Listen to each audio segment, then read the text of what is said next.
नमस्कार शिवभक्तांनो, मी Niranjan. Info YouTube चॅनलमध्ये तुमच्या सर्वांचं सहर्ष स्वागत. धाडस, शौर्य, निष्ठा, पराक्रम, अफाट ताकद, गनिमी काव्याच्या रूपाने दिलेल्या अतुलनीय लढा आणि शेवटी या संघर्षाच्या गद्दारीमुळे किंवा फितुरीमुळे शोकांतिका म्हणजे सध्या गाजत असलेला शंभूराजांचा जीवनावर आधारित चित्रपट छावा. हवेत झेप घ्यायची असेल तर पक्ष्यांसारखं बळ हवं, दरीत झेप घ्यायची असेल तर आकाशा एवढं धाडस हवं, पाण्यात उडी घ्यायची असेल तर माशासारखी कला हवी, आणि साम्राज्य निर्माण करायचं असेल तर शुभांचं काळीज हवं. हे हिंदवी स्वराज्य व्हावे श्रींची इच्छा म्हणणारा छावा म्हणजेच पराक्रमी योद्धा शंभूराजा हवा. माझ्या शिवभक्तांनो, छत्रपती शिवाजी नावाचा सिंह होता, त्याचा शंभूराजा म्हणजेच संभाजीराजे नावाचा छावा होता, म्हणूनच हे हिंदवी स्वराज्य झाले. सध्या बॉक्स ऑफिसवर धूम उडून देणारा छावा पाहिला आणि रोमांच उभे राहिले. लढवय्या मराठ्यांचा इतिहास, क्रूरकर्म औरंग्याचा इतिहास. औरंग्याच्या क्रूर वागण्यानं, त्याच्या विश्वासघातानं आपलं रक्त सळसळलं, अशी छावाची थीम. संपूर्ण इतिहास हा रक्तरंजितच होता आणि तो तसाच दाखवला गेला हे जास्त महत्त्वाचं.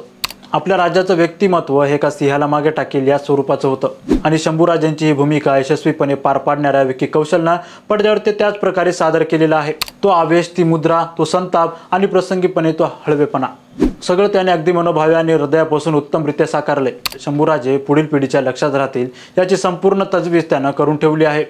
अगदी सुरुवातीला बुरानपूरच्या लढाईत महाराज एका लहान मुलाला वाचवून त्याच्या आईच्या स्वाधीन करतात, असा एक भावनिक प्रसंग आहे. ज्या प्रकारे विकी कौशलनं तो साकारलाय ते पाहून महाराणी सईबाई आणि शंभूराजे यांच्या नात्यातला तो ओलावा आपल्या सहज भावनिक स्पष्ट करून जातो. अचूकपणे हळवेपणा टिपला गेला आहे. रश्मिका स्वराज्याची महाराणी म्हणून अगदी ठसठशीत उठून दिसली आहे. तिचे दागिने, साड्यांची स्टाईल, मोठाले पाणीदार डोळे, मोठ्या पडद्यावर बघताना नकळत आपण येसूबाईंना सुद्धा एक मुजरा करून जातो. आपल्या मराठी कलाकारांनी त्यांची पात्रे यशस्वीपणे पार पाडली आहेत. 3 तासाच्या चित्रपटात जितकं काम त्यांना मिळालं तितकं त्यांनी चोख बजावलं आहे. संधीचं सोनं केलं आहे. कवी कलश आवर्जून लक्षात राहतात. बॉलिवूड चित्रपट म्हणला की त्याची तुलना ही भव्य दिव्य अशी चित्रपटांशी होणारच. आनंद या गोष्टीचा वाटतो की छावा सुद्धा या तुलनेत कुठेच कमी पडला नाही. भव्य दिव्य सेट्स, कलाकारांचे गेटअप, ते VFX इफेक्ट्स, हे सगळं अगदी उत्तमपणे जुळून आलं आहे. शंभूराजे पकडले गेले तेव्हापासून पुढचा चित्रपट हळव्या मनाच्या रसिकांना नक्कीच भावणार नाही. त्यांचा संताप होईल, वेळ प्रसंगी तिळपापड देखील होईल. क्रूरकर्म्या औरंग्याचे विकृत आणि विक्षिप्त आदेश, त्यानुरूप साखळदंडात बांधून ठेवलेल्या शंभूराजांना सुरू असलेला छळ अजिबात बघवत नाही. पण थिएटरमधून बाहेर पडणाऱ्या लोकांचे ओले झालेले डोळे, हुमसून दिल्या जाणाऱ्या हुंदक्याचे आवाज आणि भयान शांतता हे एक अशा प्रकारे दाखवला गेलाय आणि त्याचा किती परिणाम झाला हे समजण्यासाठी पुरेसा आहे.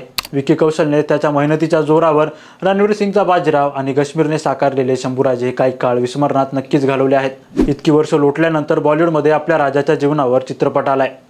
त्यासाठी सुद्धा एक मराठी माणूस पुढे आला. आता ही आपली जबाबदारी आहे की या भव्य दिव्य कलाकृतीचा आनंद मोठ्या पडद्यावर सहकुटुंब घ्यावा.